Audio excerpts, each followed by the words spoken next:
How to sell stuff on Facebook Marketplace. Let's get started. Launch your Facebook app. Make sure you have already logged into your account.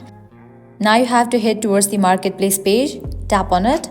After you land to the Marketplace page, you can see the option of sell over here. Tap on it. Tap on the option of create listing. From here, you can select the topic under which your item comes in. I'm gonna select items. Firstly, you can add photos. Tap on the option add photos. With that, your gallery will open up. Now select the pictures of the item that you want to sell. Now you have to select the title, set the price, select the category. Now select the condition. If you want to add something in your description, you can do that from here. You can edit the location. If you want to add more details about your product, you can tap on this drop down and add it. Likewise, from here you can customize listing options, and after you are done, you can tap on the option of publish.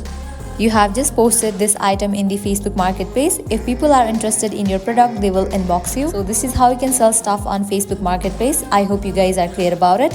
At the end, if you guys find this video helpful, don't forget to like, share and subscribe. Thank you.